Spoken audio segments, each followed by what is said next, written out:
ಗುರುರ್ಬ್ರಹ್ಮ ಗುರುರ್ವಿಷ್ಣು ಗುರುರ್ದೇವೋ ಮಹೇಶ್ವರಃ ಗುರು ಸಾಕ್ಷಾತ್ ಪರಬ್ರಹ್ಮ ತಸ್ಮೈ ಶ್ರೀ ಗುರವೇ ನಮಃ. ಧ್ಯಾನ ಮೂಲ ಗುರು ಮೂರ್ತಿ ಪೂಜ್ಯ ಮೂಲ ಗುರು ಪಾದ ಮಂತ್ರ ಮೂಲ ಗುರು ವಾಕ್ಯ ಮುಕ್ತಿ ಮೂಲೋ ಗುರು ಕೃಪಃ. ಶ್ರೋತ್ರಿಯ ಬ್ರಹ್ಮನಿಷ್ಠ ಸದ್ಗುರು ಬಸವಾನಂದರ ಪಾದಕಮಲಗಳಿಗೂ ಅವರ ಪ್ರತಿರೂಪದಂಥ ನಿಜಗುಣಪ್ಪನವರ ಪಾದಕಮಲಗಳಿಗೂ ನನ್ನ ದೀರ್ಘದಂಡ ಪ್ರಣಾಮಗಳನ್ನು ಸಲ್ಲಿಸುತ್ತಾ, ಸದ್ಗುರು ಮಾರ್ತಾಂಡ ಸಾಬಾಯಿ ಸದ್ಗುರುಗಳ ಪಾದಕಮಲಗಳಿಗೂ ಹಾಗೂ ರಾಯಪ್ಪ ಸದ್ಗುರುಗಳ ಪಾದಕಮಲಗಳಿಗೂ ನನ್ನ ದೀರ್ಘದಂಡ ಪ್ರಣಾಮಗಳನ್ನು ಸಲ್ಲಿಸುತ್ತಾ, ಗುರು ಸ್ವರೂಪರಾದಂತಹ ನನ್ನ ಪತಿದೇವರಿಗೂ ಕೂಡ ನನ್ನ ದೀರ್ಘದಂಡ ಪ್ರಣಾಮಗಳನ್ನು ಸಲ್ಲಿಸುತ್ತಾ, ಮನದಲ್ಲಿ ಸ್ಮರಿಸಿಕೊಳ್ಳುತ್ತಾ, ತಮ್ಮೆಲ್ಲರಿಗೂ ವಂದಿಸುತ್ತಾ, ಇವತ್ತಿನ ಕೈವಲ್ಯ ಪದ್ಧತಿ ನಿಜಗೊಂಡರು ಹೇಳಿದಂಥದ್ದು. ಯಾಕಂದ್ರೆ ಇಂಥ ಒಂದು ಮುಕ್ತಿಗೆ ಮಾರ್ಗ ಅನ್ನುವಂಥದ್ದು ಎಲ್ಲೂ ಸಿಗಂಗಿಲ್ಲ, ಸಿಕ್ಕರು ಧನ್ಯರಂತ ಹೇಳಬೇಕು. ಭಾಳಷ್ಟು ವಿಶೇಷವಾದಂಥ ವಿಚಾರಗಳನ್ನು ನಿಜಗೊಂಡರು ತಿಳಿಸಿದ್ದಾರೆ. ಮುಕ್ತಿ ಬಯಸುವಂಥ ಮುಮುಕ್ಷಿಗಳಿಗೆ ಬಹಳಷ್ಟು ವಿಚಾರಗಳನ್ನು ಅವರು ತಿಳಿಸ್ತಾರೆ. ಅದಕ್ಕೆ ಮನುಜ ಕುಲ ಜನನದ ಲಾಭ ಯಾವುದು ಆರು ನಾನೆಂದು ವಿಚಾರಿಸು ಅನ್ನುವಂಥ ವಿಚಾರದಲ್ಲಿ ಇಂಥ ಒಂದು ಕೈವಲ್ಯ ಪದ್ಧತಿಯನ್ನು ನಾವು ಇವತ್ತು ಶ್ರವಣ ಮಾಡ್ತಾ ಇದ್ದೀವಿ ಅಂತಂದ್ರೆ ನಾವು ಬಹಳ ಧನ್ಯರಂತ ಅಂದ್ಕೊಳ್ಬೇಕಾಗ್ತದೆ. ಯಾಕೆ ಜನ್ಮವನ್ನು ಸಾರ್ಥಕ ಮಾಡ್ಕೊಳ್ಳುವಂಥ ಒಂದು ಕೆಲಸವನ್ನು ನಾವು ಮಾಡ್ಕೊಳ್ತಾ ಇದ್ದೀವಿ. ಈ ಕೈವಲ್ಯ ಪದ್ಧತಿ ಒಳಗೆ ನೀತಿ ಕ್ರಿಯಾಚರ್ಯ ಸ್ಥಳ ನಡೆದದ. ಈ ನೀತಿ ಕ್ರಿಯಾಚರ್ಯ ಸ್ಥಳದಲ್ಲಿ ಭಾಳಷ್ಟು ವಿಚಾರಗಳನ್ನು ಹೇಳಿದ್ರು. 3ನೇ ಪದದಲ್ಲಿ ಕೂಡ ಹೇಳಿದ್ದಾರೆ.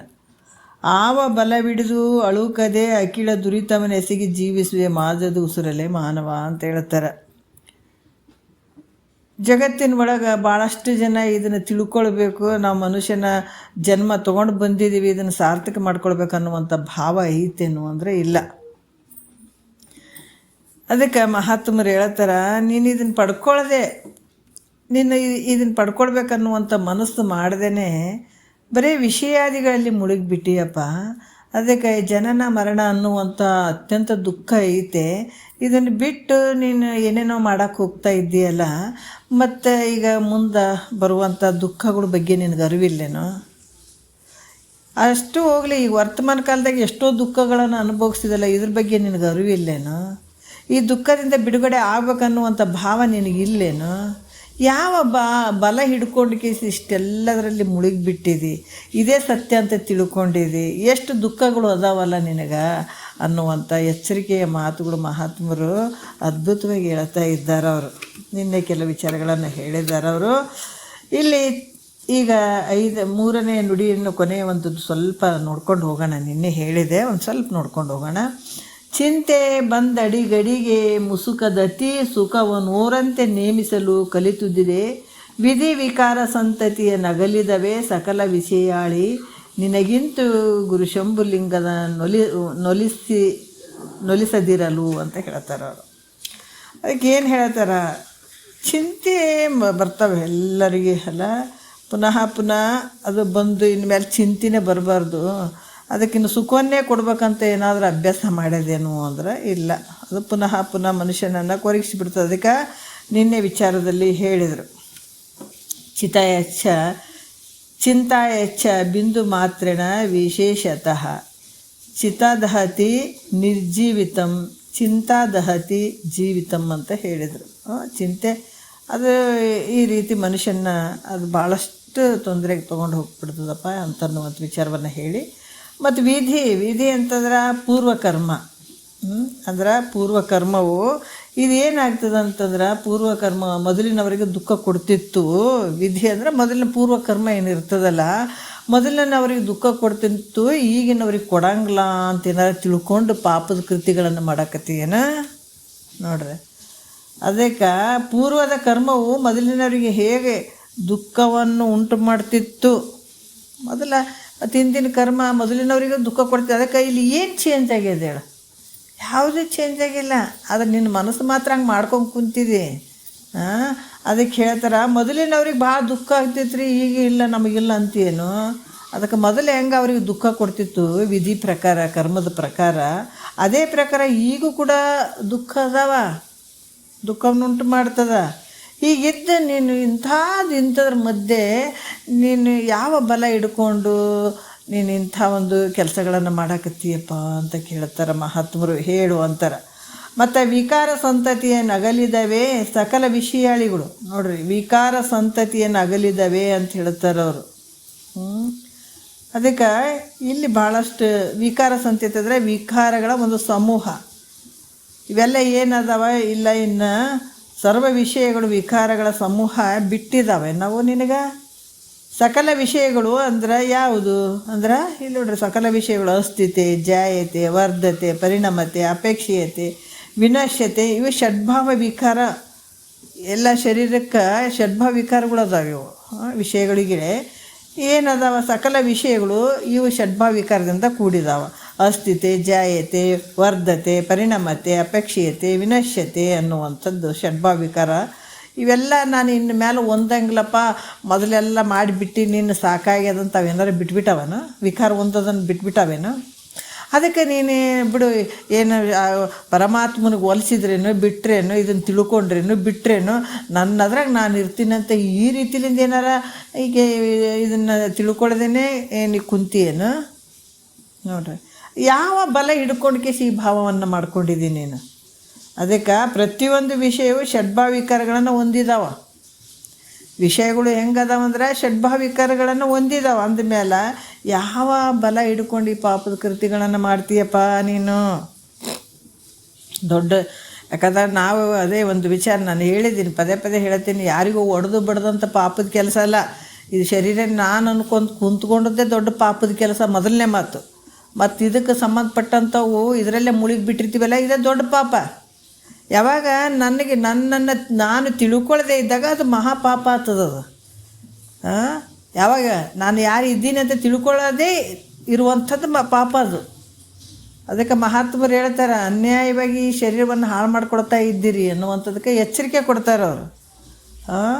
ಯಾವಾಗ ಅದಕ್ಕೆ ಯಾವ ಬಲ ಹಿಡ್ಕೊಂಡು ತಿಳಿಬಾರ್ದಂತ ಕುಂತೀಯಪ್ಪ. ಈ ರೀತಿ ಇವು ಷಡ್ಭಾವಿಕಾರಕ್ಕೆ ಬಂದಿರುವಂಥವು ಎಲ್ಲ ಈ ವಿಷಯಾದಿಗಳು. ಅದಕ್ಕೆ ಈ ಪಾಪದ ಕೃತ್ಯಗಳನ್ನು ಮಾಡಾಕತ್ತೀನು. ಅದಕ್ಕೆ ಇಲ್ಲಿ ಕೂಡ ಹೇಳ್ತಾರೆ, ಷಡ್ಭಾವಿ ವಿಕಾರಗಳನ್ನು ಹೊಂದಿರುವಂಥವು ಅಂದಮೇಲೆ ಯಾವ ಬಲ ಹಿಡ್ಕೊಂಡು ಇಂಥ ಪಾಪದ ಕೃತ್ಯಗಳನ್ನು ಮಾಡಾಕತ್ತಿ ನೀನು. ಇಷ್ಟು ದುಃಖಗಳು ನಿನಗದಾವ. ಈಗೇನು ತಿಳಿಸಿದ್ರಲ್ಲ ನೋಡ್ರಿ, ಅದಕ್ಕೆ ದುಃಖಗಳನ್ನು ನಮಗೆ ಗೊತ್ತಿಲ್ಲದ್ರೆ ನಾವು ಏಟು ಮೂರ್ಖರ್ರಿ. ಸುಖ ಅಂತ ವಿಷಯಾದಿಗಳ ಬೆನ್ನು ಹತ್ತಿದ್ದೀವಿ, ಆದರೆ ದುಃಖ ನಮಗಿರುವಂಥ ದುಃಖಗಳು ಎಷ್ಟು, ಇಂಥ ದುಃಖಗಳಲ್ಲೇ ನಾವು ಬಳಲ್ತಾ ಇದ್ದೀವಿ. ಒಂದಲ್ಲೇ ಅದಕ್ಕೆ ತ್ರಿತಾಪಗಳು ಅಂತಾರೆ. ತ್ರಿತಾಪಗಳು ಇದ್ರ ಮಧ್ಯೆ ಸುಡ್ತಾ ಇದ್ದೀನಿ ನಾನು, ಅದರ ಅರಿವಿಲ್ಲ ಅಂದರೆ ಹೆಂಗಪ್ಪ ನಿನಗೆ ಅಂತಾರೆ ಮಹಾತ್ಮರು. ಅದಕ್ಕೆ ಇಂಥ ದುಃಖಗಳು ನಿನಗಿದ್ದಾಗ ಗುರುರೂಪನಾದ ಪರಮಾತ್ಮನನ್ನು, ಗುರುರೂಪನಾದಂಥ ಪರಮಾತ್ಮನನ್ನು ಒಲಿಸದೇ ಇರುವಂಥದ್ದು ಯೋಗ್ಯನು ನಿನಗೆ? ಯೋಗ್ಯ? ಯಾಕಂತಂದ್ರೆ ಪರಮಾತ್ಮನ ಒಲಿಸದಿರಲು ಯೋಗ್ಯ ಏನು ನಿನಗೆ? ಇಲ್ಲ. ಅದಕ್ಕೆ ಪರಮಾತ್ಮನನ್ನು ಒಲಿಸಿ ನೀನು ಸುಖಿಯಾಗಿರು ಅಂತ ಹೇಳ್ತಾರೆ ಅವ್ರು ಮಹಾತ್ಮರು. ಪರಮಾತ್ಮನನ್ನು ಒಲಿಸುವಂಥ ಕೆಲಸ ಮಾಡಪ್ಪ, ಬೇರೆ ಏನು ಮಾಡೋಕ್ಕೆ ಹೋಗ್ತಿ, ಎಲ್ಲೂ ಸುಖ ಇಲ್ಲ ನಿನಗೆ. ಅದಕ್ಕೆ ಪರಮಾತ್ಮನನ್ನು ಇಲ್ಲಿ ಪರಮಾತ್ಮ ಗುರುರೂಪನಾದಂಥ ಪರಮಾತ್ಮ, ಪರಮಾತ್ಮ ಬೇರೆ ಅಲ್ಲ, ಗುರು ಬೇರೆ ಅಲ್ಲ.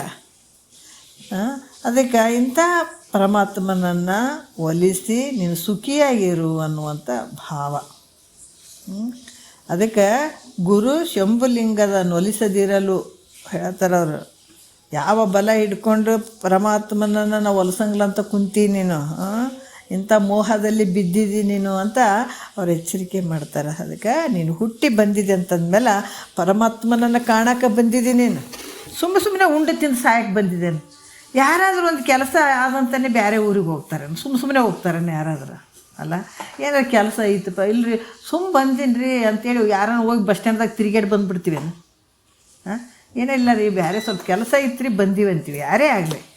ಅದಕ್ಕೆ ಇಲ್ಲಿ ಭೂಮಿಗೆ ಬಂದಿದೆ ಅಂದರೆ ಎದಕ್ಕೆ ಬಂದಿದೆ? ಸುಮ್ಮನೆ ಉಂಡು ತಿಂದು ಹೋಗಕ್ಕೆ ಬಂದಿದ್ದೇನೆ. ಅಲ್ಲ ಇಲ್ಲ ಇಲ್ಲಿ ಬಂದಿದೆ ಒಂದು ಕೆಲಸ, ದೊಡ್ಡ ಕೆಲಸ ಅದ, ಅದನ್ನು ಮಾಡ್ಕೊಳ್ಳೋದು ಬಿಟ್ಟು ಬೇರೆ ಬೇರೆ ಅದಕ್ಕೆ ಬಲಿ ಆಗಬೇಡ. ಈಗ ನಾವೆಲ್ಲೋ ಒಂದು ಊರಿಗೆ ಹೋಗಿರ್ತೀವಿ, ಬಸ್ ಸ್ಟ್ಯಾಂಡ್ದಾಗ ನಿಂದಿರ್ತೀವಿ, ಅಲ್ಲಿ ಬೇಕ್ರಿಗಳು ಇರ್ತಾವೆ, ಅಂಗಡಿಗಳು ಇರ್ತಾವೆ, ಹಣ್ಣುಗಳು ಇರ್ತಾವೆ, ಎಲ್ಲನೂ ಇರ್ತಾವೆ. ಮತ್ತು ಅಲ್ಲಿ ಬಸ್ ಸ್ಟ್ಯಾಂಡ್ದಾಗೂ ಮಂದಿ ಇರ್ತಾರೆ, ಅವರೆಲ್ಲರೂ ನಮ್ಮವ್ರು ಅಂದ್ಕೊಂಡು ಆ ಬೇಕ್ರಿ ಒಳಗೆ ಎಲ್ಲ ತೊಗೊಂಡು ಹಣ್ಣುಗಳು ತಿಂದು ಅಲ್ಲೇ ಹೋಟೆಲ್ದಾಗ ತಿಂದು ಬಂದುಬಿಟ್ರೆ, ಯಾವುದೋ ಒಂದು ಕೆಲಸಕ್ಕೆ ಹೋಗಿರ್ತೀವಿ, ಅದನ್ನು ಮರ್ತು ಬಿಟ್ಟು ಅಲ್ಲೇ ಮರಳಾಗಿಬಿಟ್ರೆ ಏನಂತಾರೆ, ಮೂರ್ಖರು ಅಂತಾರೆ ಏನು ಒಳ್ಳೆಯವ್ರು ಅಂತಾರೆ? ಇಲ್ಲ, ಅಂಥ ಊರಿಗೆ ಕೆಲಸಕ್ಕೆ ಹೋಗಿದ್ದೆ, ಹೋಗಿ ಅಲ್ಲಿ ಬಸ್ ಸ್ಟ್ಯಾಂಡ್ದಾಗ ಮರಳಾಗಿಬಿಟ್ಟಿವಿ. ಯಾಕಂದ್ರೆ ಅಲ್ಲಿ ಅಂಗಡಿಗಳು, ಹಣ್ಣಿನ ಅಂಗಡಿ, ಆ ಬೇಕ್ರಿ ಅಂಗಡಿಗಳು ಇವೆಲ್ಲ ಇರ್ತಾವೆ, ಹೋಟೆಲ್ಗಳು ಇರ್ತಾವೆ. ಹೋಗಿ ತಿಂದೆ, ಓಸು ಹಣ್ಣುಗಳನ್ನು ತೊಗೊಂಡೆ, ಬೇಕ್ರಿ ಐಟಮ್ ತೊಗೊಂಡೆ, ಮನೆಗೆ ಬಂದೆ, ಓದ್ ಕೆಲಸವನ್ನು ಮರ್ತೆ. ಮನ್ಯಾಗ ಸುಮ್ಮಿರ್ತಾರೆ. ಏನು ದಡ್ಡನೋ ನೀನು, ಹೋಗಿದ್ದೆ ಅದಕ್ಕೆ ನೀನು ಏನು ಮಾಡಿದ್ವಿ ಹೋಗಿ? ಬರೀ ಅಲ್ಲಿ ಬಸ್ ಸ್ಟ್ಯಾಂಡ್ದಾಗ ಹೋಗಿ ಹೋಟೆಲ್ದಾಗ ಹೋಗಿ ತಿಂದು ಉಂಡು ಮತ್ತು ಹಣ್ಣುಗಳು ತೊಗೊಂಡು ಬೇಕ್ರಿ ಐಟಮ್ಗಳು ತೊಗೊಂಡು ಬಂದುಬಿಟ್ಟಿದೆ ಅಂದ್ರೆ ನೀ ಕೆಲಸ ಆಯ್ತು ನಿಂದು. ಏನು ಮಾಡಿದ್ದೀವಿ ಹೋಗಿ? ಮರ್ತೇ ಹೋಯ್ತಪ್ಪ ಅಂತಂದ್ರೆ ಏನು ಅನ್ಬೇಕು ನಿನಗೆ ಅಂತೇಳಿ ಬೈತಾರಿಲ್ಲ ಮನ್ಯಾಗ. ಈಗ ನಮ್ಮ ಮನೆ ಬಂದುಬಿಟ್ಟಿವಿ ಇಲ್ಲಿ ಬಸ್ ಸ್ಟ್ಯಾಂಡ್ ಅನ್ನುವಂಥ ಸಂಸಾರ, ಇದರಲ್ಲಿ ಸಿಕ್ಕಾಕೊಂಡು ಬಿದ್ದೀವಿ, ಹೆಂಡ್ತಿ ಮಕ್ಕಳು, ಇದೇ ಸುಖ ಸಂಪತ್ತು ಅಂತ ಅಂದ್ಕೊಂಡಿವಿ. ಹೌದಲ್ಲ? ಬಂದ ಕೆಲಸವನ್ನು ಮರ್ತು ಬಿಟ್ಟಿವಿ ಅಂದ್ರೆ ಏನು ಹೇಳ್ತಾರೆ, ಮೂರ್ಖ ಅಂತ ಹೇಳ್ತಾರೆ ನಮ್ಗೆ. ಅದಕ್ಕೆ ನೆನಪು ಮಾಡಿಕೊಂಡು ನಾವೇನು ಬಂದ ಕೆಲಸವನ್ನು ಮಾಡ್ಕೊಳ್ಳುವಂಥದ್ದು ಭಾಳ ಮುಖ್ಯ. ಈಗೇನು ಒಂದು ದಿವಸದಾಗ ಒಂದು ಅರ್ಧ ಗಂಟೆ ಮುಕ್ಕಾಲು ಗಂಟೆ ನಾವು ಕೂತ್ಕೊಂಡು ಕೇಳ್ತೀವಲ್ಲ, ಇದು ದೊಡ್ಡ ಕೆಲಸ. ಇದೆಲ್ಲರ ಸಾಲಾಗ ಪಾಲಾಗಿ ಹೇಳ್ತಾರೇನು? ಅಪ್ಪ ಅಮ್ಮ ಹೇಳ್ತಾರೇನು? ಬಂಧು ಬಳಗ ಹೇಳ್ತಾರೇನು? ಎಲ್ಲಿ ಸಿಗ್ತದೆ ಹೇಳ್ರಿ ಈ ಮಾತುಗಳು? ಇಂಥ ವಾಕ್ಯಗಳು ಎಲ್ಲಿ ಸಿಗ್ತವೆ ಹೇಳ್ರಿ ನಮ್ಗೆ? ಬರೀ ಅವು ಬ್ರಹ್ಮವಿದ್ಯೆ ಓದಿದು ಏನೋ ಒಂದು ಕಷ್ಟ ತಡ್ಕೊಳ್ಳಾರ್ದೆ ಏಸು ಸತ್ಕೊಂಡು ಹೋಗಕತ್ತೇವ. ಅದು ನಿಜವಾದ ವಿದ್ಯೆ ಏನ್ರಿ? ಅದು ಅಲ್ಲಲ್ಲ. ಅದಕ್ಕೆ ಮಹಾತ್ಮರು ನಿಜವಾದ ವಿದ್ಯೆ ಅಂದರೆ ಇದ್ರು ಬ್ರಹ್ಮವಿದ್ಯೆ, ಬ್ರಹ್ಮಜ್ಞಾನವನ್ನು ಪಡೆಯುವಂಥದ್ದೇ ನಿಜವಾದ ವಿದ್ಯೆ ರೀ. ಅದಕ್ಕೆ ಇದನ್ನು ಭಾಳಷ್ಟು ನೋಡಿರಿ, ನಾವು ಒಳ್ಳೆಯದನ್ನು ನಾವು ಅಷ್ಟು ಬೇಗ ಸ್ವೀಕಾರ ಮಾಡೋಂಗಿಲ್ಲ, ಕೆಟ್ಟದ್ದನ್ನು ಭಾಳ ಬೇಗ, ಮಿಥ್ಯೆ ಇರುವಂಥದ್ದನ್ನು ಭಾಳ ಬೇಗ ಸ್ವೀಕಾರ ಮಾಡ್ತೀವಿ, ಸತ್ಯ ಇರುವಂಥದ್ದನ್ನು ನಾವು ಅಷ್ಟಾಗಿ ತೊಗೊಳಲ್ಲ. ಅದಕ್ಕೆ ಇಲ್ಲಿ ಮಹಾತ್ಮರು ಹೇಳ್ತಾರೆ, ವಿಚಾರಗಳನ್ನು ಭಾಳ ಅದ್ಭುತವಾಗಿ ಹೇಳ್ತಾರೆ. ನೀ ಬಂದ ಕೆಲಸವನ್ನು ಮರ್ತೀಯಲ್ಲಪ್ಪ, ಎಷ್ಟು ಮೂರ್ಖ ಇದೆ. ಅದಕ್ಕೆ ನೀ ಬಂದಿದ್ದಿ ಪ್ರೆಸೆಂಟಾಗಿ ನೋಡಿರಿ, ವರ್ತಮಾನ ಕಾಲದಲ್ಲಿ ನೀ ಬಂದ ಕೆಲಸವನ್ನು ಬೇಗ ಮಾಡ್ಕೊಳಪ್ಪ, ಆಯುಷ್ಯ ಇರೋವರೆಗೂ ಟೈಮ್ ಅಂತ ನಾವು ಇವತ್ತು ಮಹಾತ್ಮರ ವಾಕ್ಯಗಳು ನಮ್ಮ ಕಿವಿಗೆ ಬೀಳಕತ್ತೇವಂದ್ರೆ ನಾವೇನು ಧನ್ಯ ರೀ. ಇದುವರೆಗೆ ಎಲ್ಲಾರ ಸಿಗ್ತಾವೇನ್ರಿ? ಯಾರು ಹೇಳ್ತಾರೆ ಬಂದಿರಪ್ಪ ಈ ಭೂಮಿಗೆ ಬಂದಿರಿ, ಮೊದಲು ತಿಳ್ಕೊಳ್ರಿ ಅಂತ ಯಾರನ್ನೂ ಹೊರಗಡೆ ಹೇಳ್ತಾರೇನಂದ್ರೆ ಇಲ್ಲ, ನಿನ್ನ ಕಷ್ಟಕ್ಕೆ ತೊಗೊಂಡು ಹೋಗ್ತಾರೆ, ಬಂದಕ್ಕೆ ತೊಗೊಂಡು ಹೋಗ್ತಾರೆ ಅವರು. ಅದಕ್ಕೆ ಸಾಯೋರು ನಂಬಕ್ಕೆ ಹೋಗ್ಬಾರ್ದು. ಸತ್ಕೊಂಡು ಹೋಗವು ಮತ್ತು ಹುಟ್ಟವು ಸಾಯವು ಅದೇ ಇರ್ತಾವೆ, ಬರೀ ತಂಬದ ಊದ್ತಾವ. ಅಂಥದ್ರ ಸವಾಸ ಮಾಡಬಾರ್ದು. ಜ್ಞಾನ ಆಗೋ ಮಟ್ಟ ಅಂಥವ್ರ ಸವಾಸ ಮಾಡಬಾರ್ದು. ನಿನಗೆ ಯಾವಾಗ ಜ್ಞಾನ ದೃಢ ಆಗ್ತದ ಆವಾಗ ಜ್ಞಾನ ಆಗೋವರೆಗೂ, ನಿನಗೆ ಜ್ಞಾನ ದೃಢ ಆಗೋವರೆಗೂ ಇದನ್ನು ಮಾಡ್ಕೊಳ್ಬೇಕಾಗ್ತದೆ. ಮತ್ತು ಇಲ್ಲಿ ಕೂಡ ಏನು ಹೇಳ್ತಾರೆ, ಇನ್ನು ದುರ್ಗುಣಗಳಿಂದ ಅನಂತ ಪಾಪದ ಕೃತಿಗಳು ಸಂಭವ ಆಗ್ತವೆ. ದುರ್ಗುಣಗಳಿಂದ, ಆ ಪಾಪ ಕೃತಿಗಳಿಂದ ಮನುಷ್ಯನು ಅನಂತ ನರಕಗಳನ್ನು ಅನುಭವಿಸ್ಬೇಕಾಗ್ತದೆ. ಅಲ್ಲದೆ ಏನು ಒಂದು ಬಹಳಷ್ಟು ಕನಿಷ್ಠ ಜನ್ಮಕ್ಕೆ ಬರಬೇಕಾಗ್ತದೆ. ಇದರಿಂದ ದುಃಖಕ್ಕೆ ಕಾರಣವಾದಂಥ ದುರ್ಗುಣಗಳು ಯಾವಪ್ಪ ನಮ್ಮಲ್ಲಿ? ನೋಡಿರಿ, ದುಃಖಕ್ಕೆ ಕಾರಣ ಆಗಿರುವಂಥ ದುರ್ಗುಣಗಳು ಯಾವುವು ಅಂತಂದ್ರೆ ಈಗ ಭಾಳಷ್ಟು ವಿಚಾರಗಳನ್ನು ಹೇಳ್ತಾರೆ ಅವರು. ನೋಡಿರಿ, ಎಲ್ಲೂ ಸಿಗಂಗಿಲ್ಲ ರೀ. ಭಾಳ ಪುಣ್ಯ ಮಾಡಿದ್ದೀವಿ ನಾವು ಇಂಥವೆಲ್ಲ ವಿಚಾರಗಳು ಸಿಗ್ಬೇಕಂದ್ರೆ. ಯಾರು ಇದನ್ನು ಕೇಳ್ತಾ ಇದ್ದಾರೆ ಎಲ್ಲರೇ ಸಿಗಲಿ, ಒಟ್ಟು ತತ್ವದ ವಿಚಾರಗಳನ್ನು ನಾವು ಕೇಳುವಂಥದ್ದು. ಅದರಲ್ಲಿ ಕ್ರಮಶಾಸ್ತ್ರ ಅನ್ನುವಂಥದ್ದು ಭಾಳ ಅದ್ಭುತವಾದಂಥದ್ದು. ಈಗ 4ನೆಯ ಒಂದು ಪದದಲ್ಲಿ ಹೇಳ್ತಾರೆ, ನಾವು ನೋಡೋಣ. 1ರಿಂದ ಅನರ್ಥ ಕೋಟಿ ಬಂದು ಅಡಸುತ್ತಿಹುದೆಂದೊಡೆ ಈ ಗುಣಾವಳಿಗಳು ಒಂದಿರಲಿ ಇನ್ನೇನಹುದೋ ಅಂತ ಹೇಳ್ತಾರೆ ಅವರು.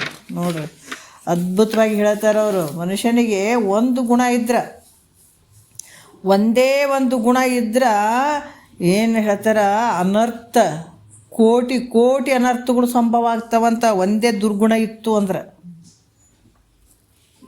ಮತ್ತು ಇನ್ನು ಗುಣಾವಳಿ ಅಂದರೆ ಜಗ್ಗಿ ಗುಣಗಳ ಸಮೂಹನೇ ದುರ್ಗುಣಗಳ ಸಮೂಹನೇ ಇದ್ರೆ ಮತ್ತು ಹೆಂಗಿರ್ಬೋದು ನಮಗೆ? ಎಂಥ ಒಂದು ಅನರ್ಥಗಳು ಬಂದು ತಲುಪಬಹುದು ನಮಗೆ.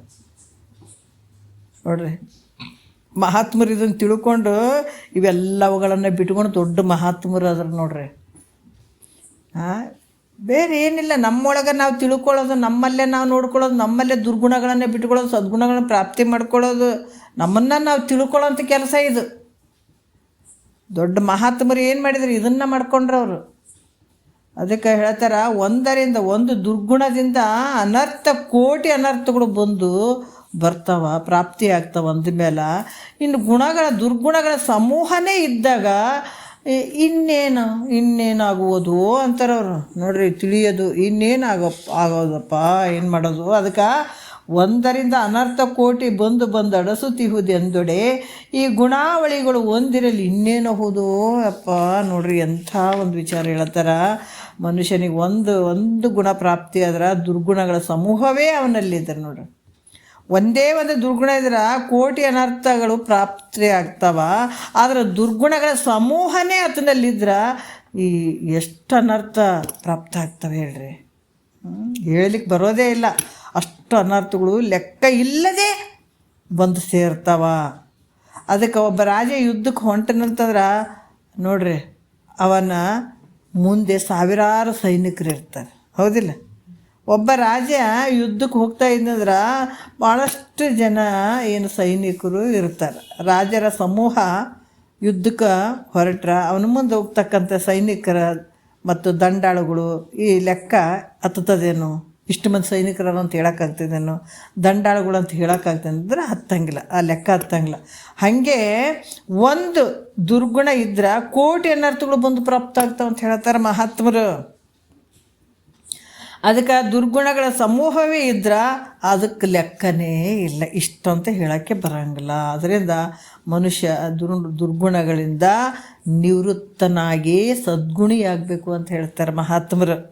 ಎಷ್ಟು ಸಾಧ್ಯ ಆಗ್ತದೆ ತಿಳ್ಕೊಂಡು ಬಿಡೋಕ್ಕೆ ಪ್ರಯತ್ನ ಮಾಡಪ್ಪ ಅಂತ ಹೇಳ್ತಾರೆ ಅವರು.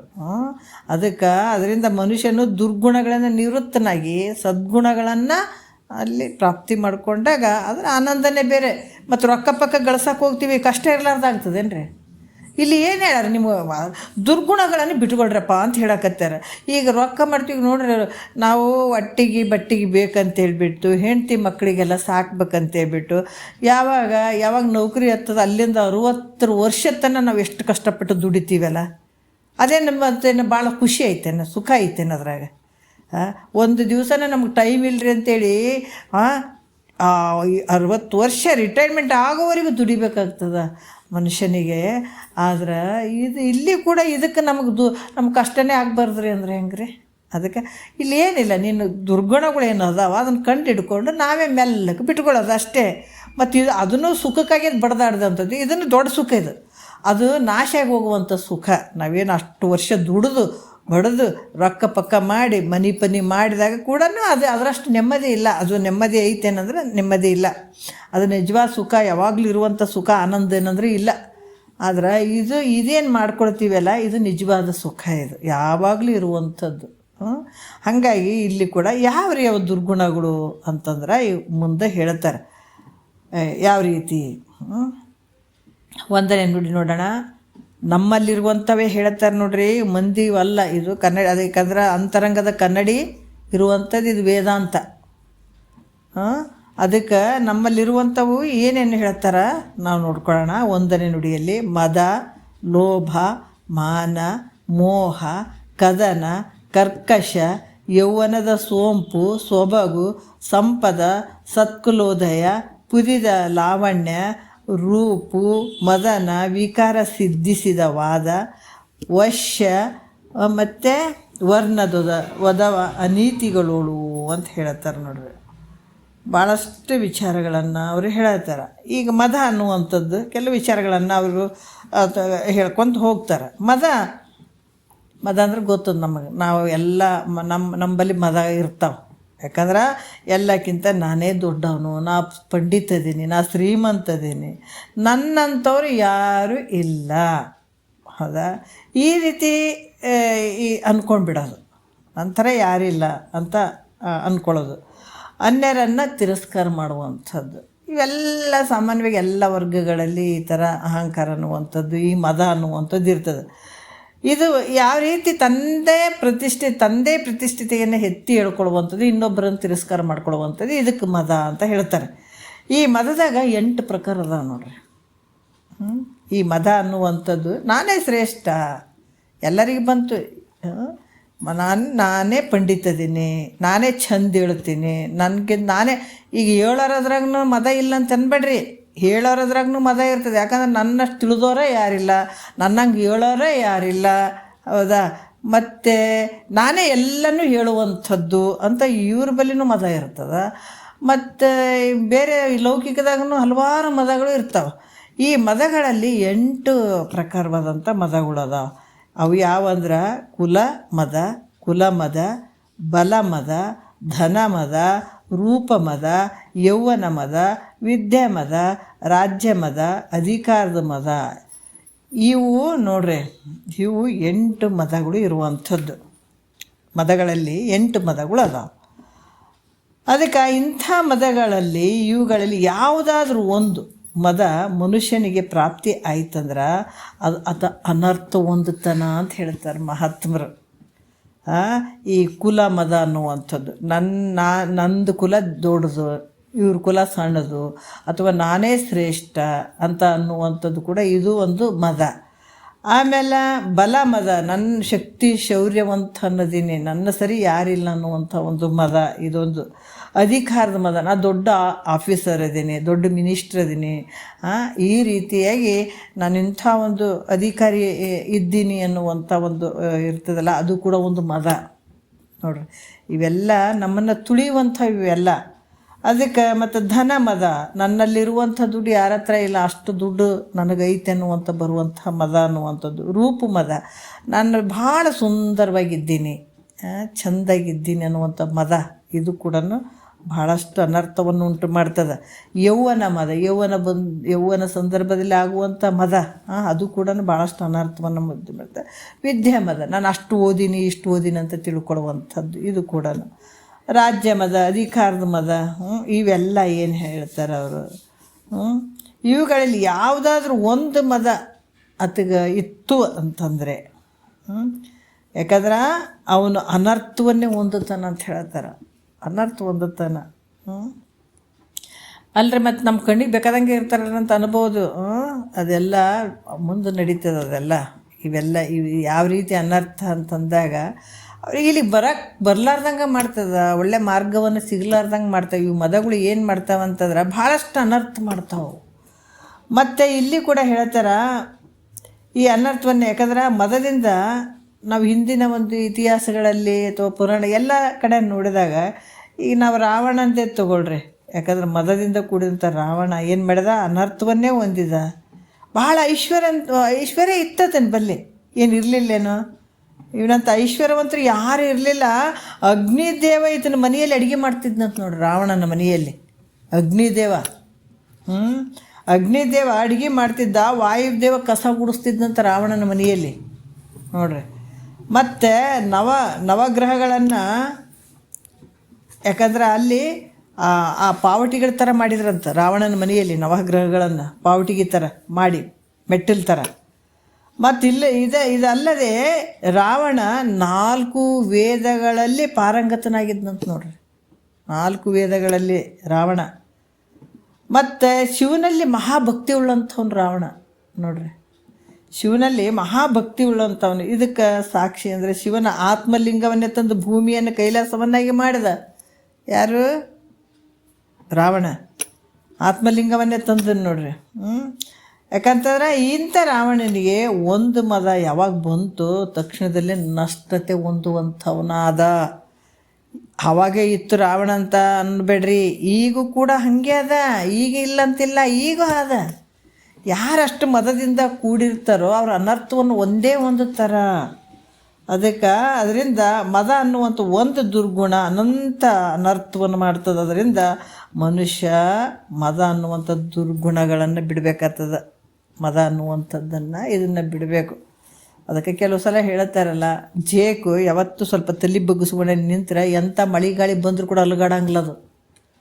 ತಲೆ ಎತ್ತಿ ನಿಂತಂಥ ತೆಂಗಿನ ಗಿಡ, ಜಾಲಿ ಗಿಡ ಅವೆಲ್ಲ ಬಿದ್ದುಕೊಂಡು ಹೋಗ್ಬಿಡ್ತಾವೆ ಗಾಳಿ ಬೀಸಿದಾಗ. ಅದೆಲ್ಲ ಹೇಳ್ತಾರೆ ಕೆಲವು ಸಲ.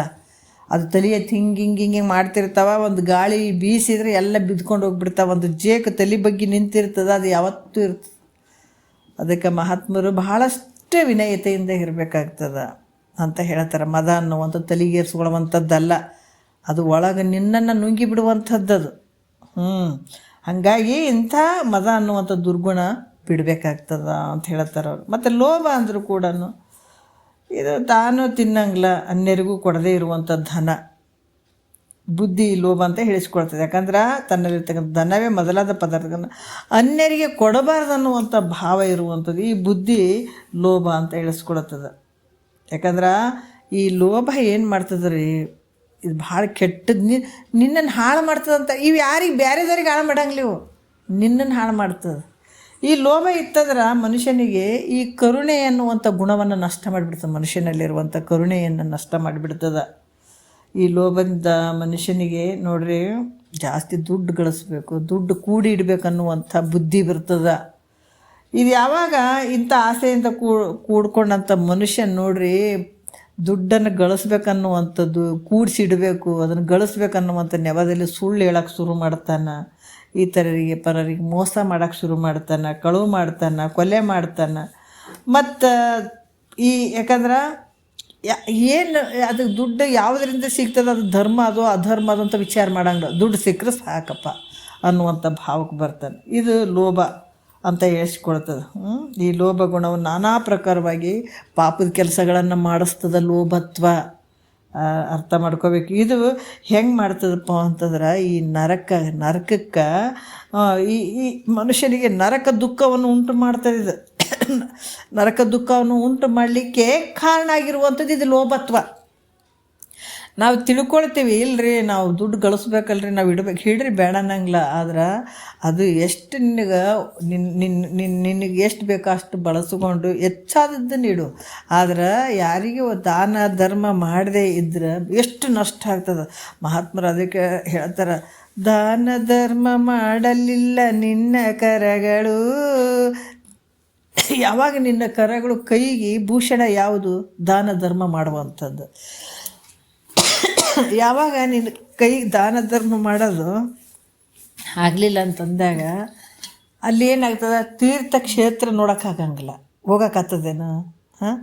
ತೀರ್ಥಕ್ಷೇತ್ರ ನೋಡಲಿಲ್ಲ ನಿನ್ನ ಕಂಗಳು.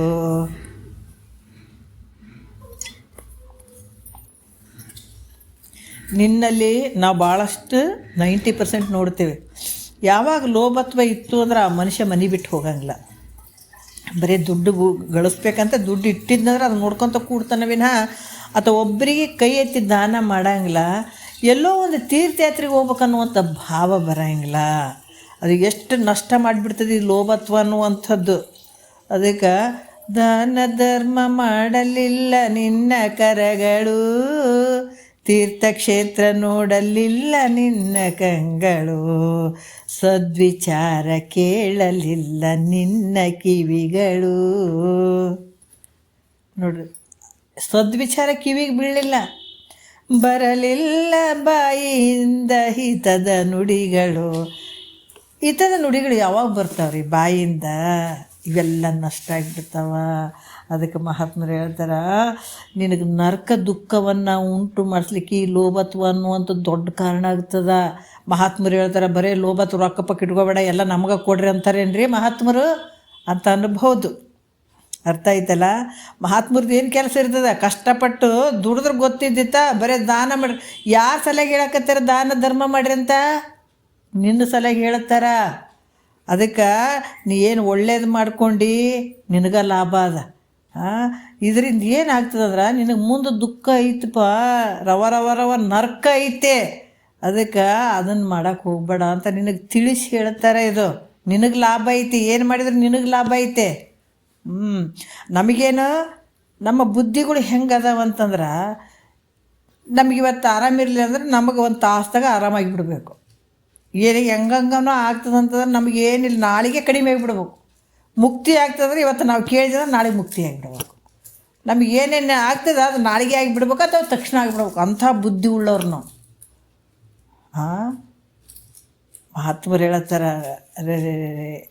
ನೀ ಎಷ್ಟು ದಿನ ಕೇಳ್ತಿದ್ದಿ, ಎಷ್ಟು ಮಹಾತ್ಮರು ಹೇಳಿದ ವಿಚಾರಗಳನ್ನು ಮಾಡ್ಕೊಂಡು ಅದೇ ಪ್ರಕಾರ ನಡ್ಕೋಬೇಕು ಅಂತಿದ್ದಿ, ಎಂಥ ದೊಡ್ಡ ಫಲ ಅದು ನಿನಗೆ ಅಂತಾರವ್ರು.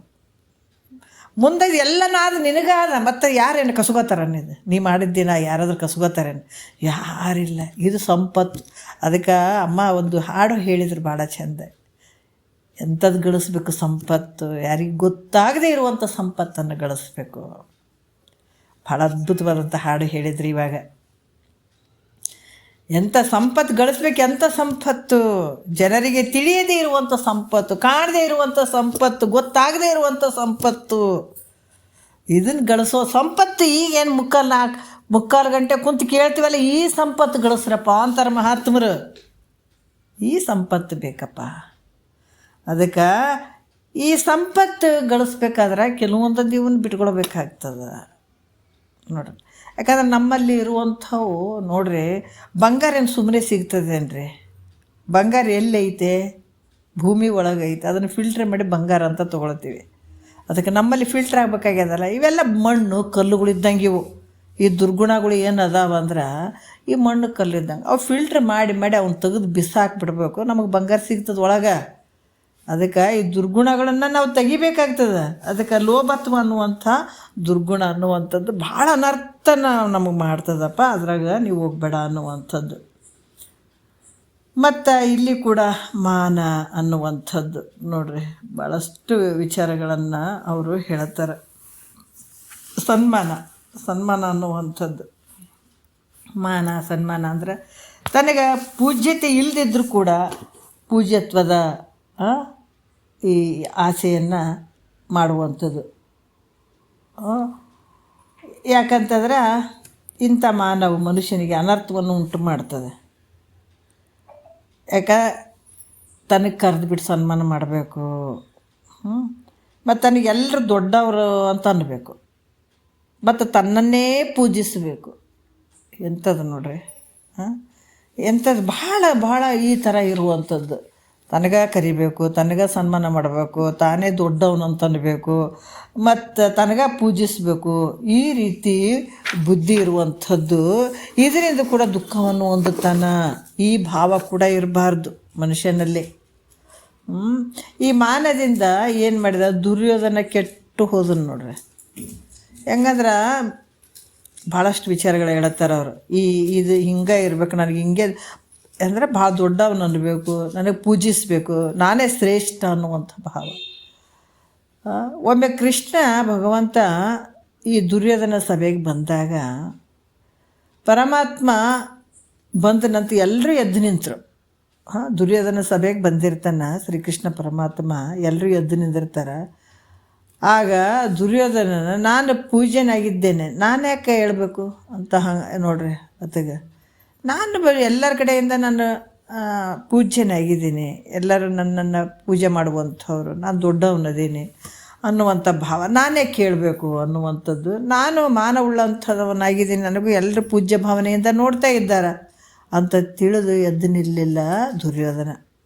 ಹಾಗೆ ಭಗವಂತ ಇವನ ಅಭಿಮಾನವನ್ನು ಬಿಡಿಸ್ಬೇಕಂತ ಹೇಳಿ ನೋಡ್ರಿ, ಭಗವಂತ ಏನು ಮಾಡಿದ, ಇದನ್ನ ಅಭಿಮಾನವನ್ನು ಬಿಡಿಸ್ಬೇಕಂತ ತಿಳ್ಕೊಂಡು ತನ್ನ ಹೆಬ್ಬೆಟ್ಟಿನ ನೆಲವನ್ನು ಒತ್ತಿಬಿಟ್ಟಾಗ ಆಗ ಕೂಡಿದ ಸಭೆಯೊಳಗೆ ದುರ್ಯೋಧನ ಸಿಂಹಾಸನದ ಮೇಲೆ ಉರುಳಿ, ಅಲ್ಲಿಂದ ಕೂತಿದ್ನಲ್ಲ ಅಲ್ಲಿಂದ ಉರುಳಿ ಬಿಡುವಂಥವನಾದ್ದರಿಂದ ಯಾವತ್ತೂ ಮಾನವನ್ನು ಅಪೇಕ್ಷೆ ಮಾಡಬಾರ್ದು ಅಂತ ಹೇಳ್ತಾರೆ. ಯಾವತ್ತೂ ಅಪೇಕ್ಷೆ ಮಾಡಬಾರ್ದು ಈ ರೀತಿಯಾಗಿ ಹೇಳುವಂಥದ್ದು. ಮತ್ತು ಮೋಹ ಅನ್ನುವಂಥದ್ದು ನೋಡ್ರಿ, ತನಗೆ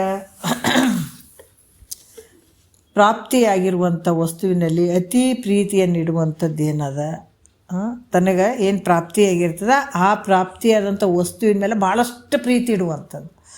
ಆ ಮೋಹ ಇಡುವಂಥದ್ದು ಏನದ ಅದು ಮೋಹ ಅಂತ ಹಿಡಿಸ್ಕೊಳ್ತದೆ. ಪ್ರೀತಿ ಇಡುವಂಥದ್ದಕ್ಕೆ ಮೋಹ ಅನಿಸ್ಕೊಳ್ತದೆ. ನಾವು ಅದಕ್ಕೆ ಹೇಳ್ತಾರೆ, ಹೆಂಡತಿ ಮಕ್ಕಳು ಇದ್ರ ಮೇಲೆ ಭಾಳಷ್ಟು ಪ್ರೇಮವನ್ನು ಇಟ್ಟಿರ್ತೀವಿ, ಪ್ರೀತಿಯನ್ನು ಇಟ್ಟಿರ್ತೀವಿ, ಅವ್ರ ಸಲಗ ಸಾಯ್ತೀವಿ, ಅವ್ರ ನೆನಪಲ್ಲೇ ಸಾಯ್ತೀವಿ ಅಲ್ಲ. ಹುಟ್ಟಿನಿಂದ ಸಾಯೋವರೆಗೂ ಬಡ್ದಾಡ್ತೀವಿ, ಎಲ್ಲ ನಂದು ಅಂದ್ಕೊಳ್ತೀವಿ. ಇದಕ್ಕೆ ಮೋಹ ಅಂತ ಹೇಳಿಸ್ಕೊಳ್ತದೆ. ಈ ಮೋಹ ಗುಣದಿಂದಲೇ ಭೃಂಗ ಕೆಟ್ಟಿತು. ನಮ್ಮ ಕಣ್ಣೆದುರಿಗೆ ನಾವು ನೋಡ್ತೀವಿ ಈ ಭೃಂಗ ಅನ್ನುವಂಥದ್ದು. ಇದು ಕೆಡ್ತು. ಹೆಂಗಂದ್ರೆ ಕಮಲದ ಹೂವಿನ ವಿಶೇಷ, ಆ ಕಮಲದ ಹೂವಿನ ಮೇಲೆ ವಿಶೇಷ ಪ್ರೇಮದಿಂದ ಬಂದು ಕುಂದಿರ್ತದೆ. ಯಾವಾಗ ಸಾಯಂಕಾಲ ಆದಂಗೆ ನೋಡ್ರಿ ಅದು ಭೃಂಗಿ ಹುಳು ದಪ್ಪನ ಕಟ್ಟಿಗೆಯನ್ನು ಕೊರಿಯುವಂಥ ತಾಕತ್ತು ಅದಕ್ಕೆ ಇರ್ತದೆ, ಅಷ್ಟು ಶಕ್ತಿ ಇರ್ತದೆ. ಅದು ಕೋಮಲವಾದಂಥ ಒಂದು ಹೂವಿನ ಮೇಲೆ ಬಂದು ಕೂತ್ಕೊಂಡು ಅದು ವಾಸನೆ, ಸುಗಂಧ ಭರಿತವಾದಂಥ ವಾಸನೆಯನ್ನು ಅದು ತೊಗೊಳ್ಬೇಕಂತ ಅನ್ನುವಂಥ ಒಂದು ಮೋಹದಲ್ಲಿ ಬಂದು ಕೂತ್ಕೊಳ್ತದ. ಸಾಯಂಕಾಲ ಆದಂಗೆ ಅವ್ವ ಯಾವಾಗ ಮುದುರ್ಕೊಳ್ತದ ಆವಾಗ ಅದಕ್ಕೆ ಉಸಿರು ಬಂದಾಗಿ ಅಲ್ಲೇ ಆ ಮೋಹದಿಂದನೇ ಅದು ಯಾವ ರೀತಿ ಹೊರಗೆ ಬರೋಕ್ಕಾಗಲಿಲ್ಲ. ಅದು ಹೊರಗೆ ಬರೋಕ್ಕಾಗ್ಲಾರ್ದು ಅಲ್ಲೇ ಆ ಮೋಹವನ್ನು ಇಟ್ಕೊಂಡು ಅಲ್ಲಿ ಕೂತ್ಕೊಂಡದಕ್ಕೆ ಹಿಂಗೆ ಮುಚ್ಚಿದಾಗ ಅದರ ಉಸಿರುಗಟ್ಟೆ ಅಲ್ಲೇ ಸತ್ತು ಹೋಗ್ಬಿಡ್ತದೆ. ಅದಕ್ಕೆ ಈ ಪುಷ್ಪವು ಈ ರೀತಿ ನಷ್ಟ ಆಗ್ತದಲ್ಲ, ಮೋಹದಿಂದ ಕಟ್ಟಿಗೆಯನ್ನು ಸಹ ಕೊರೆದು ಹೊರಗೆ ಬರ್ತಕ್ಕಂಥ ಸಾಮರ್ಥ್ಯವುಳ್ಳಂಥ ಒಂದು ಭೃಂಗ ಕೂಡ ಉಸಿರುಗಟ್ಟೆ ಅಲ್ಲೇ ಸತ್ತು ಹೋಗ್ಬಿಡ್ತು ಅಂದಾಗ ಯಾವುದರಿಂದ ಇದು? ಮೋಹದಿಂದ. ಅದಕ್ಕೆ ಶಕ್ತಿ ಇರಲಿಲ್ಲೇನೋ, ಇತ್ತು. ಮೋಹ ಇಷ್ಟು ನಷ್ಟ ಮಾಡ್ತದೆ ಅಂತ ಹೇಳ್ತಾರೆ ಅವರು. ಮೋಹ ಅನ್ನುವಂಥದ್ದು ನೀವು ಯಾವುದ್ರ ಮೇಲೆ ಅದಕ್ಕೆ ಸಂಸಾರ ಮಾಡಿರಿ, ಎಲ್ಲ ನಿಂದು ಅಂತ ಮಾಡಿರಿ, ನಂದಂತ ಮಾಡಬೇಡ್ರಿ. ಹೆಂಡತಿ ಮಕ್ಕಳ ಜೊತೆ ಇರ್ರಿ, ಸಂಸಾರ ಮಾಡಿರಿ, ಬೋರ್ ಇಳಿಸ್ದಂಗೆ ಇಳಿಸ್ಕೋಬೇಡ್ರಿ ಒಳಗಂತಿದ್ರು ಬಸವಾನಂದ್ರು. ಈ ಮಾತು ಪದೇ ಹೇಳ್ತಿದ್ರು. ನೀವು ಸಂಸಾರ ಎಲ್ಲಿ ಎಷ್ಟಿರ್ಬೇಕಂದ್ರೆ ಈ ಕತ್ತು ಇರ್ತದಲ್ಲ, ಆ ಕತ್ತಿನ ಹೊರಗಡೆ ಮಾತ್ರ ಇರಬೇಕು ಸಂಸಾರ, ಅದನ್ನು ಒಳಗೆ ಇಳಿಸ್ಕೋಬೇಡ್ರಿ ಅಂತಿದ್ರು ಅವರು. ಒಳಗಿಳಿಸ್ಕೊಂಡ್ರೆ ಭಾಳಷ್ಟು ಅನರ್ಥ ಆಗ್ತದೆ. ಈಗ ನಾವೆಲ್ಲ ಹೆಂಗದೀವಿ, ಭಾಳಷ್ಟು ಇಳಿಸ್ಕೊಂಡರೆ ಅದೀವಿ ಪೂರ್ತಿ. ಯಾವ ರೀತಿ? ಈ ಮೋಹ ಅನ್ನುವಂಥದ್ದು ಒಂದು ಮಕ್ಕಳು, ಹೆಂಡತಿ, ಮಕ್ಕಳು, ಸಂಸಾರ ಒಂದು ಎರಡ ನಮಗೆ. ಅದಕ್ಕೆ ಮಹಾತ್ಮರು ಇಡುತ್ತಾ ಹೇಳ್ತಾರೆ, ನೀ ಮಾಡಿ, ಯಾರು ಪೂರ್ತಿ ನಂಬಕ್ಕೆ ಹೋಗಬೇಡ. ಪ್ರೀತಿ ತೋರಿಸಿ, ಎಲ್ಲಿಂದ ತೋರಿಸ್ತಿ ಇಷ್ಟೇ, ಕತ್ತಿನಿಂದ ಈಚೆ ಕಡೆ ಅಷ್ಟೇ, ಒಳಗಿಲ್ಲ. ಮತ್ತು ಯಾವುದೂ ಶಾಶ್ವತ ಅಲ್ಲ, ಸತ್ಯ ಯಾವುದಿಲ್ಲ ಮಹಾತ್ಮರು ಹೇಳುವಂಥದ್ದು. ಅದಕ್ಕೆ ಇಂಥ ಮೋಹಕ್ಕೆ ಇಂಥ ತಾಕತ್ತುಳ್ಳಂಥ ಈ ಭೃಂಗ ಸತ್ತು ಹೋಯಿತು. ಯಾವುದರಿಂದ? ಮೋಹದಿಂದ. ಇನ್ನು ನಹುಷ ಇಲ್ಲಿ ಕೂಡ ಯಾವುದ್ರಿಂತಂದ್ರೆ ಇವತ್ತು ಒಂದೇ ಒಂದು ಸ್ತ್ರೀ ಮೇಲಿನ ಮೋಹದಿಂದ ಋಷಿಗಳ ಒಂದು ಶಾಪವನ್ನು ಹೊಂದಿ ಸರ್ಪಾಗಿ ಬಿದ್ದ ಹಿಂದೆ ನೋಡಿವಿ. ಯಾಕಂದ್ರೆ ನಹುಷ ಇಂದ್ರನ ಹೆಂಡತಿನ ಮೋಹ ಮಾಡಿದ್ದ ಈ ಸಪ್ತ ಋಷಿಗಳ ಮೇಲೆ, ಅಂದ್ರೆ ಈ ಮೇಣೆ ಥರ ಇರ್ತದಲ್ಲ ಅದ್ರ ಮೇಲೆ ಕೂತ್ಕೊಂಡು ಅದು ಹೋಗ್ತಾ ಇದ್ದ. ಹೋಗಾಗ ಆಕಿನ್ನ ಬೇಗ ಕೂಡ್ಬೇಕು, ಇಂದ್ರನ ಹೆಂಡ್ತಿನ ಬೇಗ ಕೂಡ್ಬೇಕನ್ನುವಂಥ ಒಂದು ಮೋಹ ಜಾಸ್ತಿ ಇತ್ತದಗ ಆ ಋಷಿಗಳಿಗೆ ಬೇಗ ಸರಸರ ನಡೀರಿ ಅಂತ ಹಿಂಸೆ ಕೊಡಕತ್ತಿದ. ಮೊದಲೇ ಸಪ್ತ ಋಷಿಗಳು ಭಾಳಷ್ಟು ಇದ್ದಂಥವ್ರು. ಯಾವಾಗಿತ್ತ ಹಂಗೆ ಅನ್ನಕತ್ತಿದ, ಅವ್ರಿಗೆ ಸಿಟ್ಟು ಬಂತು. ಈ ಥರ ಹೇಳಕತ್ತೇನಂದ್ರೆ ಸರ್ಪಾಗಿ ಬೀಳಿ ಅಂತ ಹೇಳ್ಬಿಟ್ಟು ಶಾಪ ಕೊಟ್ಬಿಟ್ರೆ ಅವರು. ತಕ್ಷಣದಲ್ಲಿ ಸರ್ಪಾಗಿ ಬಿದ್ದು ಹೋದ ನಹುಷ. ಯಾವುದರಿಂದ? ಒಂದು ಹೆಣ್ಣಿನ ಮೋಹದಿಂದ. ಅದಕ್ಕೆ ಅದರಿಂದ ಮೋಹ ಬುದ್ಧಿ ಯೋಗ್ಯ ಅಲ್ಲ, ಒಳ್ಳೆಯದಲ್ಪ ಅಂತ ಹೇಳ್ತಾರೆ ಅವರು. ಮತ್ತು ಕದನ ಅನ್ನುವಂಥದ್ದು, ಈ ಜಗಳ ಕದನ ಮಾಡೋದ್ರಿಂದ ಮನುಷ್ಯನ ಭಾಳಷ್ಟು ಅನರ್ಥ ಸಂಭವ ಆಗ್ತದೆ. ಬರೀ ಮಾತೆತ್ತಿದ್ರೆ ಜಗಳ. ಕದನವು ಯಾವುದರಿಂದ ಉತ್ಪತ್ತಿ ಆಗ್ತದಂದ್ರೆ ಮಾತಿನಿಂದ. ಕದನ ಜಗಳ ಉತ್ಪತ್ತಿ ಆಗುವಂಥದ್ದು ಯಾವುದರಿಂದ ಅಂದ್ರೆ ಮಾತಿನಿಂದ ಆಗ್ತದೆ. ಇದು ಭಾಳಷ್ಟು ಅನರ್ಥ ಆಗ್ತದೆ. ಅದಕ್ಕೆ ಮಾತು ಬಲ್ಲವನಿಗೆ ಜಗಳ ಇಲ್ಲ, ಊಟ ಬಲ್ಲವನಿಗೆ ರೋಗ ಇಲ್ಲ ಅನ್ನುವಂಥದ್ದು ಗಾದೆ ಐತಿ ನೋಡ್ರಿ. ಭಾಳಷ್ಟು ಮಹಾತ್ಮರು ತಿಳಿಸೋಕೆ ನೋಡಿದ್ದಾರೆ ನಮಗೆ. ಈ ಕದನದಿಂದಲೇ ಕೌರವರು ಕೂಡ ಕೆಟ್ಟು ಹೋದರು. ಅದರಿಂದ ಕದನ ಮಾಡುವಂಥದ್ದು ಕೂಡ ಯೋಗ್ಯ ಅಲ್ಲ, ಅದರಿಂದ ಏನೂ ಇಲ್ಲ ಅನ್ನುವಂಥ ವಿಚಾರವನ್ನು ಅವರು ತಿಳಿಸ್ತಾರೆ. ಮತ್ತು ಕರ್ಕಶ ಅಂತಂದ್ರೆ ಈ ಕಠೋರ ಶಬ್ದ, ಮಾತು ನುಡಿಯುವಂಥದ್ದು. ಇದು ಮನುಷ್ಯನಿಗೆ ಕರ್ಕಶ ವಾಣಿಯಿಂದ ಭಾಳಷ್ಟು ಅನರ್ಥ ಆಗ್ತದೆ ಅಂತ ಹೇಳ್ತಾರೆ ಅವರು. ಯಾಕಂದರೆ ಈ ಕರ್ಕಶ ಆ ವಾಣಿ ಅಂದ ಕೂಡ ಅನರ್ಥ ಆಗ್ತದೆ. ಯಾಕಂದ್ರೆ ಕೋಗಿಲೆ ಕೂಗ್ತದೆ, ಕಾಗೆ ಕೂಗ್ತದೆ, ಎರಡೂ ಕೂಗ್ತಾವೆ. ಕಾಗಿ ಒದರ್ಲಿಕ್ಕೆ ಹತ್ತಂದ್ರೆ ಛೇ ಇದ್ಯಾಕೆ ಒದ್ರಕತ್ತದ, ನಡ್ರಿ ಆ ಕಡೆ ಓಡಿಸ್ರಿ ಅಂತಂತೀವಿ, ಹೌದಿಲ್ಲ? ಮನೆ ಹತ್ರ ಕಾಗಿ ಒದ್ರಕತ್ತಂದ್ರೆ ಹೊಡ್ರಿ ಅಂತೀವಿ. ಏನು ಒದ್ರಕತ್ತದ ಅದು ಬಂದು ಇವತ್ತು ಕಾಗಿ ಮನ್ಯಾಗ ಅಂತಂತೀವಿ. ಓಡಿಸ್ತಾರೆ ಅದಕ್ಕೆ ಛೇ ಅಂತೇಳ್ಬಿಟ್ಟು. ಆದ್ರೆ ವಾಣಿ ಹೆಂಗದ? ಕಠೋರವಾಗಿರುವಂಥದ್ದು, ಕರ್ಕಶವಾಗಿರುವಂಥದ್ದು ವಾಣಿ ಅದರದ್ದು ಕಾಗಿದು. ಅದರಿಂದ ಜನರಿಗೆ ಏನಾಗ್ತದೆ, ಭಾಳ ಬೇಸರ ಆಗಿಬಿಡ್ತದೆ. ಇದು ಏನಪ್ಪ ಹಿಂಗೆ ಒದ್ರಾಕತ್ತದ ಅಂತ ಅನ್ನಿಸ್ತದೆ. ಅದೇ ಕೋಗಿಲೆ ಒದರಿತಂದ್ರೆ ಎಲ್ಲರೂ ಎಷ್ಟು ಚಂದ ಕೇಳಕತ್ತದ ನೋಡ್ರಿ, ಎಲ್ಲೇ ಒದ್ರಾಕತ್ತದ ಕೋಗಿಲೆ ಅಂತೀವಿ ಅಲ್ಲ. ಅದಕ್ಕೆ ಯಾಕಂದರೆ ಇದ್ರ ಧ್ವನಿ ಇಂಪಾಗಿರುವಂಥದ್ದು, ಮೃದುವಾಗಿರುವಂಥದ್ದು, ಅದರಿಂದ ಅದು ಎಲ್ಲರಿಗೂ ಬೇಕಾಗಿರುವಂಥದ್ದು. ಹಾಗೆ ಕಠೋರ ವಾಣಿಯಿಂದ ಕೂಡಿದ ಮನುಷ್ಯನು ಎಲ್ಲರಿಗೂ ಬೇಸರ ಆಗಿಬಿಡ್ತಾನೆ. ಏನು ಮಾತಪ್ಪ! ಅದರಿಂದ ಎಲ್ಲ ಮನಸ್ಸುಗಳಿಗೂ ತಾಪ ಆಗ್ತದೆ. ಬಿರುನುಡಿಗಳನ್ನು ಮಾತಾಡುವಂಥದ್ದು, ಕಠೋರ ಶಬ್ದವನ್ನು ಮಾತಾಡುವಂಥದ್ದು. ಮೃದುವಾಣಿಯಿಂದ ಕೂಡಿದ ಮನುಷ್ಯನು ಕೋಗಿಲೆ ಅಂತ ಎಲ್ಲರಿಗೂ ಬೇಕಾಗ್ತಾನೆ. ಅದಕ್ಕೆ ಅದರಿಂದ ಮನುಷ್ಯ ಕರ್ಕಶ ವಾಣಿ ಉಳ್ಳಂಥವನಾಗಬಾರ್ದು, ಮೃದು ಭಾವ ಇರಬೇಕು, ಮೃದುತ್ವ ವಾಣಿ ಇರಬೇಕು ಅನ್ನುವಂಥ ವಿಚಾರವನ್ನು ತಿಳಿಸ್ತಾರೆ ನಮ್ಗೆ. ಮತ್ತು ಒಂದು ಈ ವಿಚಾರವನ್ನು ಒಂದು ದೃಷ್ಟಾಂತ ಮೂಲಕ ಹೇಳ್ತಾರೆ ಅವರು. ಭಾಳ ಅದ್ಭುತವಾದಂಥ ದೃಷ್ಟಾಂತ ಇದು. ಯಾವ ರೀತಿ ಕರ್ಕಶ ಮತ್ತು ಮೃದುವಾಣಿಯಿಂದ ಏನೇನು ಆಗ್ತಾವೆ ಅನ್ನುವಂಥದ್ದನ್ನು ಅದ್ಭುತವಾದಂಥ ಒಂದು ದೃಷ್ಟಾಂತ ಕೊಟ್ಟು ಹೇಳ್ತಾರೆ. ಇದನ್ನೇ ಹಿಡ್ಕೊಂಡು ನಾವು ನಾಳೆ ನೋಡೋಣ. ಭಾಳಷ್ಟು ವಿಚಾರಗಳನ್ನು ತಿಳಿಸ್ತಾರೆ, ಎಳಿಯಾಗಿ ತಿಳಿಸ್ತಾರೆ ವಿಚಾರಗಳನ್ನು. ನಾವು ನಾಳೆ ನೋಡೋಣ. ದೃಷ್ಟಾಂತ ಕೊಟ್ಟು ಹೇಳ್ತಾರೆ ಅವರು. ನಾಳೆ ನೋಡೋಣ. ಇದನ್ನ ಹಿಡ್ಕೊಂಡು ನಾಳೆ ಮಾತಾಡೋಣ. ಒಂದೆರಡು ಮತ್ತು ಗುರುಗಳ ಪಾದಕ್ಕೆ ಅರ್ಪಿಸಿ ಹರ ಓಂ.